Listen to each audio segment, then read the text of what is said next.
अब आज के वीडियो में हम देखेंगे मिन टर्म्स और मैक्स टर्म्स क्या होती है। अब आपको लगेगा कि पूरा ये डिजिटल इलेक्ट्रॉनिक्स हमने पढ़ लिया, अब हम मिन टर्म्स और मैक्स टर्म्स पे अब क्यों आ रहे हैं।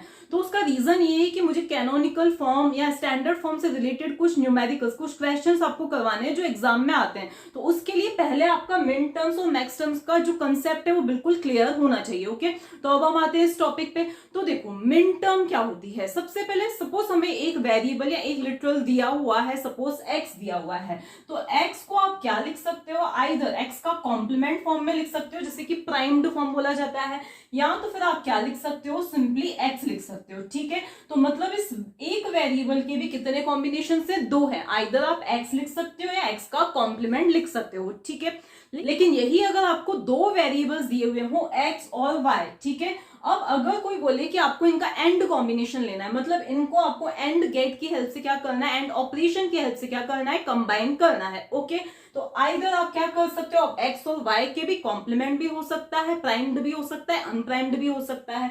तो आइदर आप क्या कर सकते हो, एक्स का कॉम्प्लीमेंट के साथ में वाई के कॉम्प्लीमेंट का क्या कर दिया, एंड प्रोडक्ट कर लिया। ठीक है, इसी तरह से आपने क्या किया, आइदर आपने x को तो ऐसे ही रखा, आपने अनप्राइम्ड ही रखा, और y का क्या लिया, कॉम्प्लीमेंट ले लिया। या फिर आप क्या कर सकते हो, x का कॉम्प्लीमेंट ले लिया और फिर क्या ले लिया, y ले लिया, या फिर आपने दोनों को ही क्या लिखा है, अनप्राइम्ड लिखा है। तो ये क्या हो सकते हैं, दो वेरिएबल्स के 4 पॉसिबल कॉम्बिनेशंस हो सकते हैं। ठीक है, तो यही क्या होती है, मिन टर्म्स होती है। देखो मैं फिर से बताती हूँ, अगर आपके पास एक वेरिएबल था तो उसके लिए आपके पास दो कॉम्बिनेशंस थे।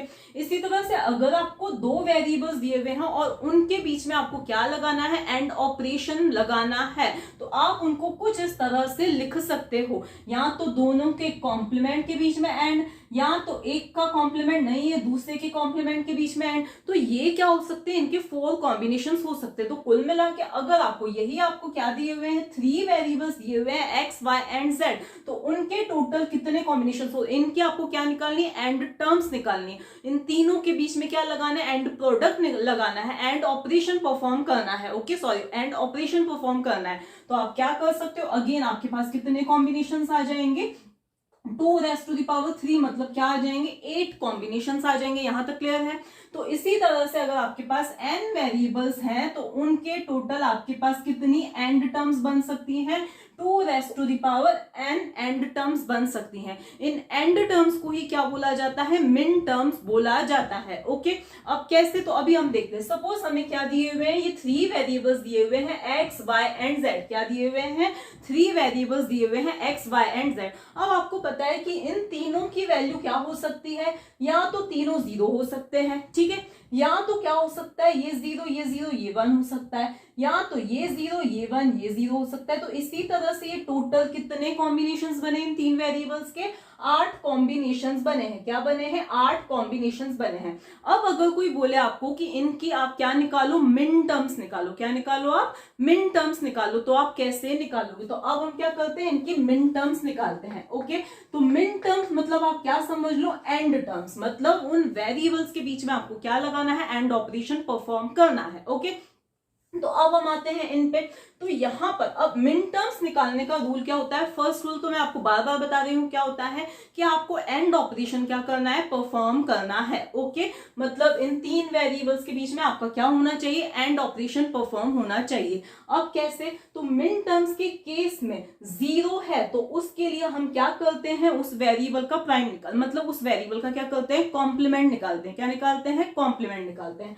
यहां पर मैं ये रूल लिख देती हूं कि अगर हम मिन टर्म की बात कर रहे हैं तो उसका मतलब क्या है कि 0 है मतलब प्राइम, 1 है मतलब अनप्राइम। ओके, लेकिन अगर यही हम क्या निकाल रहे हैं, मैक्स टर्म निकाल रहे हैं, तो 0 के केस में क्या होगा, अनप्राइम्ड होगा, और 1 के केस में क्या होगा, प्राइम्ड होगा। अब प्राइम का मतलब क्या, वेरिएबल का कॉम्प्लीमेंट, अनप्राइम्ड मतलब सिंपली हमें लिखना है, वेरिएबल का कॉम्प्लीमेंट नहीं लेना है। ओके, तो यहां पर हम आते हैं, मिन टर्म है, इसका मतलब हमें ये चीज तो पता है कि इन तीनों के बीच में क्या होगा, एंड ऑपरेशन, मल्टीप्लीकेशन जिसे आप लोग बोलते हैं।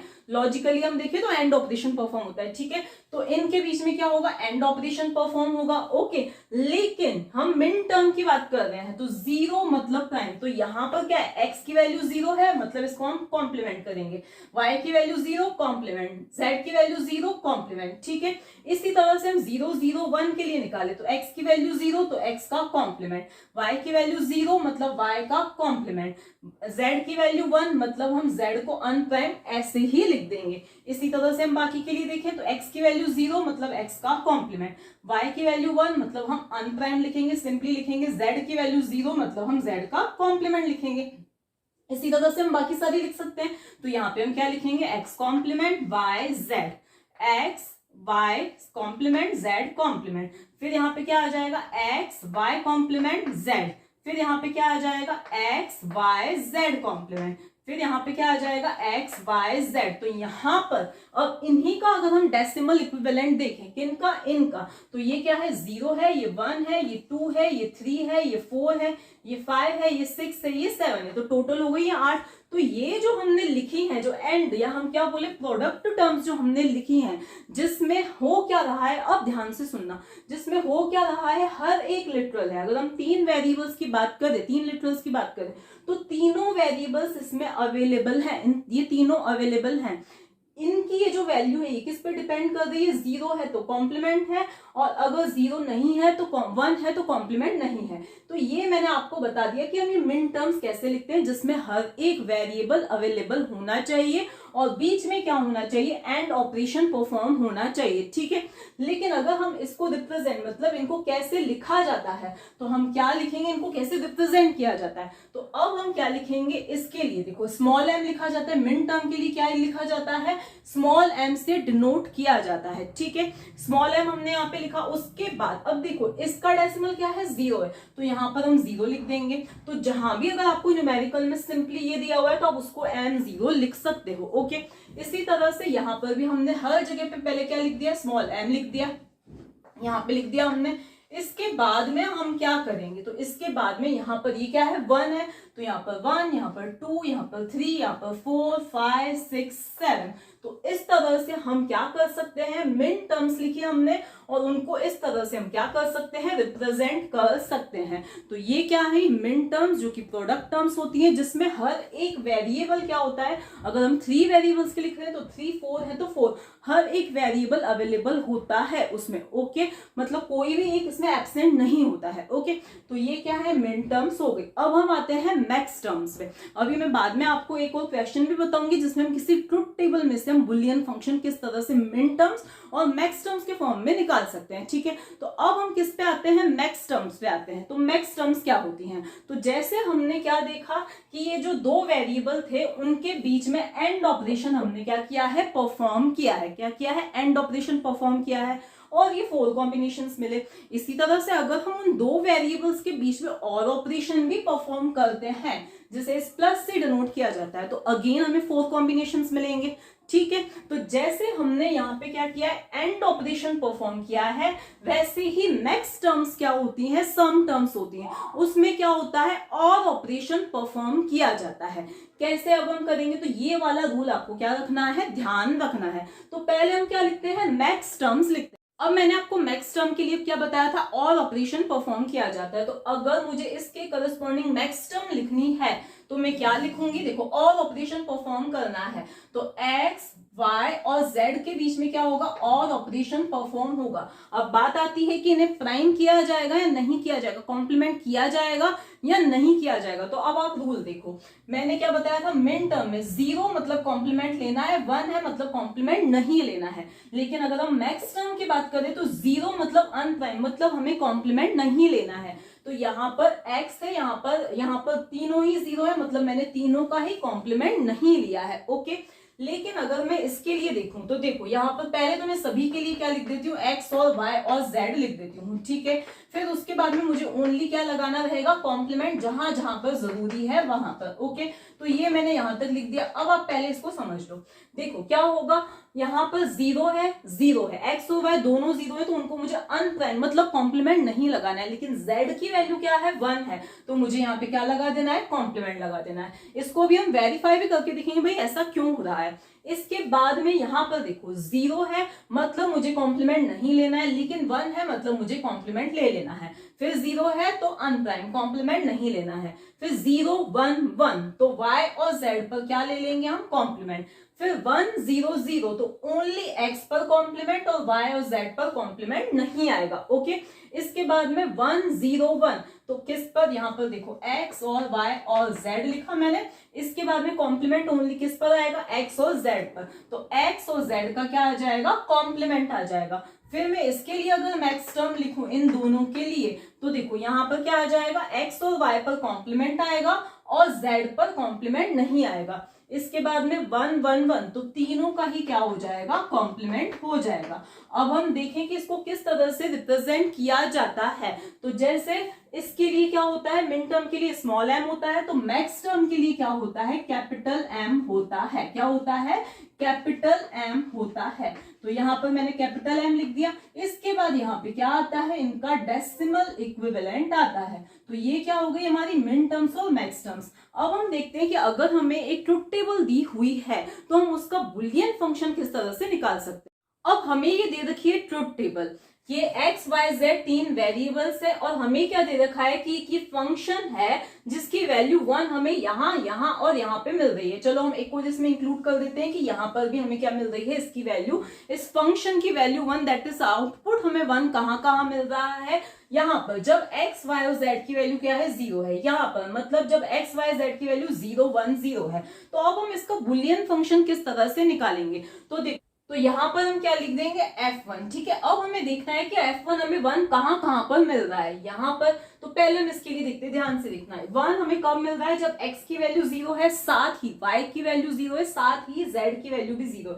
मतलब जब तीनों 0 है, साथ ही 0, ऐसे नहीं कि सिर्फ x की वैल्यू 0 पे हमें 1 मिल रहा है, नहीं, क्योंकि अगर ऐसा ही होता तो हमें यहाँ पर भी 1 मिलना चाहिए। मतलब x के साथ में y की भी 0 और z की भी 0, तीनों 0 है। तो इसीलिए हमने क्या लिखा, x and y and z, मतलब तीनों की वैल्यू क्या चाहिए, 0 चाहिए। तीनों की वैल्यू क्या चाहिए, हमें 0 चाहिए। तो हमने ये लिख दिया, x की वैल्यू भी 0, y की वैल्यू भी 0, z की वैल्यू भी 0, तीनों की वैल्यू 0। तो ये आ गई हमारी एक मिन टर्म आ गई। ओके, इसी के साथ में हम क्या लिखेंगे यहाँ पर, तो साथ में, और अब यहाँ पे साथ में नहीं, मतलब यहाँ पर तो हो गया इनके बीच में एंड ऑपरेशन। तो एक तो यहाँ पर 1 मिल रही है, और या तो फिर हमारे देखो इनपुट्स या तो ये हो सकते हैं, या तो ये, मतलब आउटपुट एट ए टाइम एक ही पॉसिबल इनपुट्स के लिए आएगा कॉम्बिनेशन के लिए। तो या तो फिर हमारा आउटपुट यहाँ पे 1 मिल रहा है, तो इसीलिए मैंने यहाँ पे क्या लगाया है, और ऑपरेशन लगाया है। मतलब या तो इन वैल्यूज के लिए या तो फिर दूसरी जो वैल्यूज मैं लिखने वाली हूँ।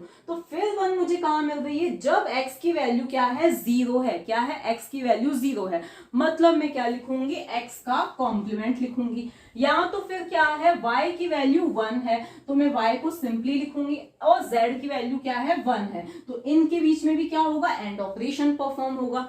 इसके बाद में मुझे आउटपुट कहाँ पे 1 मिल रहा है, तो यहाँ पर। इसका मतलब जब x की वैल्यू क्या है, 1 है, मतलब x, फिर y की वैल्यू 0 और साथ ही z की वैल्यू 0, तो y का कॉम्प्लीमेंट, z का कॉम्प्लीमेंट।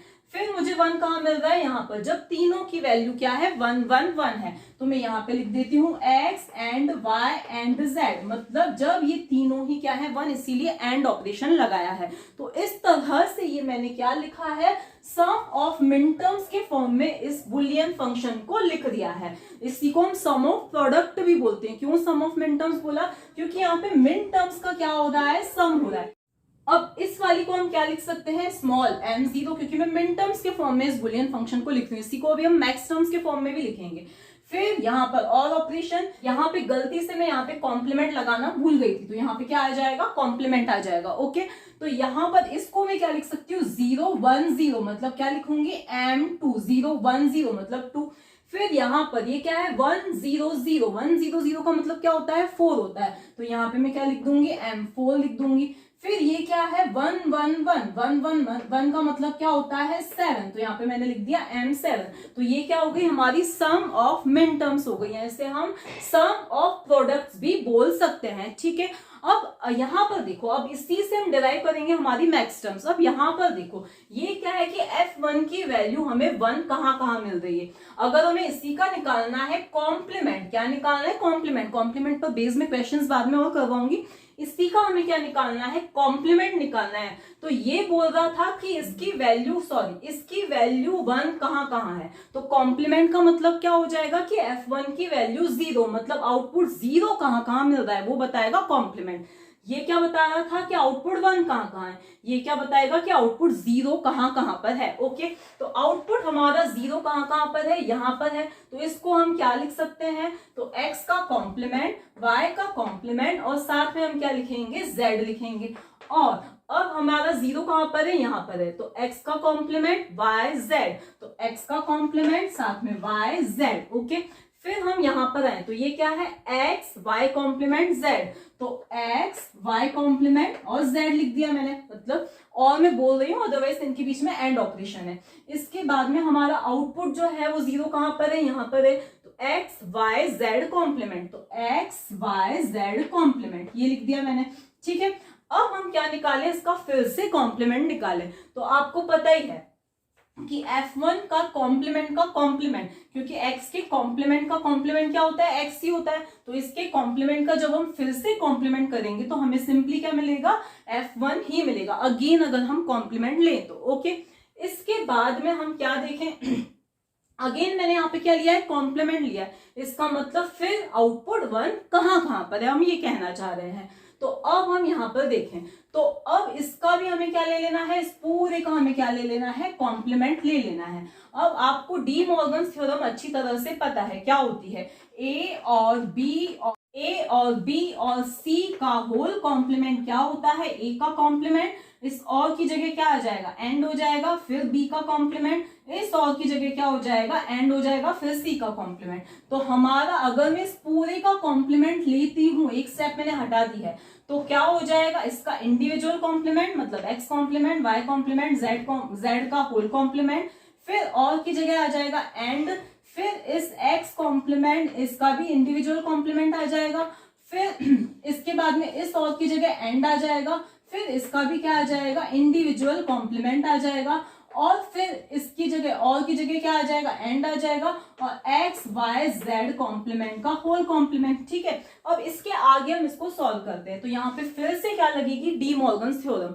यहाँ पे क्या होगा था, और की जगह क्या किया हमने, एंड किया। ठीक है, यहाँ पर अब क्या हो जाएगा, एंड ऑपरेशन है इनके बीच में, तो इसका फिर से जब हम कॉम्प्लीमेंट लेंगे तो इन सभी का तो इंडिविजुअल कॉम्प्लीमेंट आ जाएगा, तो क्या हो जाएगा, x के कॉम्प्लीमेंट का कॉम्प्लीमेंट, एंड की जगह अब क्या लग जाएगा, और लग जाएगा। तो देखो आपको रूल पता है, ए एंड बी का होल कॉम्प्लीमेंट क्या होता है, ए कॉम्प्लीमेंट और बी कॉम्प्लीमेंट, यही होती है डी मॉर्गन्स थ्योरम। ठीक है, तो यहाँ पर इसी तरह से ये क्या हो जाएगा, और y के कॉम्प्लीमेंट का कॉम्प्लीमेंट फिर से y ही हो जाएगा, तो यहाँ पे मैंने x ही लिख दिया है, फिर z का कॉम्प्लीमेंट, फिर हम क्या करेंगे यहाँ पे डॉट, फिर इसका भी जब हम कॉम्प्लीमेंट करेंगे। अब इस पूरे को जब हमने सॉल्व किया तो हमें क्या मिला है, ये मिला है। ठीक है, जो कि हम क्या देख रहे हैं कि हमें क्या मिली है, मैक्स टर्म्स मिली हैं, और मैक्स टर्म्स का क्या मिला है, हमें प्रोडक्ट मिला है। क्या मिला है, मैक्स टर्म्स का प्रोडक्ट मिला है, प्रोडक्ट ऑफ मैक्स टर्म्स मिली है। ठीक है, अब हम इन्हीं का क्या लिखें, इनको मैक्स टर्म्स के फॉर्म में लिखें। तो ये देखो अब हमारा ये क्या है, पीओएस, ये क्या है, मैक्स टर्म्स है। तो ये जो है ये क्या डिनोट करेगा, 0 डिनोट करेगा, और जो कॉम्प्लीमेंट है वो क्या डिनोट करेगा, 1 डिनोट करेगा। क्या डिनोट करेगा, 1 डिनोट करेगा। तो हम इसको क्या लिख सकते हैं, तो इस 0 0 1 को हम क्या लिख सकते हैं, कैपिटल M 0 लिख सकते हैं, 1 लिख सकते हैं। इसके बाद में फिर डॉट ऑपरेशन, एंड ऑपरेशन। यहां पर फिर हम देखें तो ये क्या है, 0 और ये क्या है, 1 1, 0 1 1 क्या होता है, 3। तो यहाँ पर हम क्या लिख देंगे, M3 लिख देंगे। इसी तरह से फिर ये क्या है, तो ये क्या है 1 है, ये क्या है 0 है, ये क्या है 1, तो इसको हम क्या लिख सकते हैं 5, तो M5 लिखेंगे। यहाँ पे हम कैपिटल लिख रहे हैं, क्यों, क्योंकि ये क्या है मैक्स टर्म से, ओके। फिर इसी तरह से हम यहाँ पर ये क्या है 1 1 0 है, तो 1 1 0 को हम क्या लिख सकते हैं 6 लिख सकते हैं, तो यहाँ पे हमने क्या लिख दिया 6 लिख दिया। तो ये क्या आ गया हमारा प्रोडक्ट ऑफ मैक्स टर्म्स आ गया, जिसे हम क्या बोलते हैं, प्रोडक्ट ऑफ सम्स भी बोल सकते हैं। तो हम यहाँ पर अगर हम देखें तो हमारी मैक्स टर्म्स कौन कौन सी होती हैं, जहां पर हमारा आउटपुट क्या है 0 है, तो मैक्स टर्म्स कौन सी है, जहां पर हमें आउटपुट क्या मिलता है 0 मिलता है।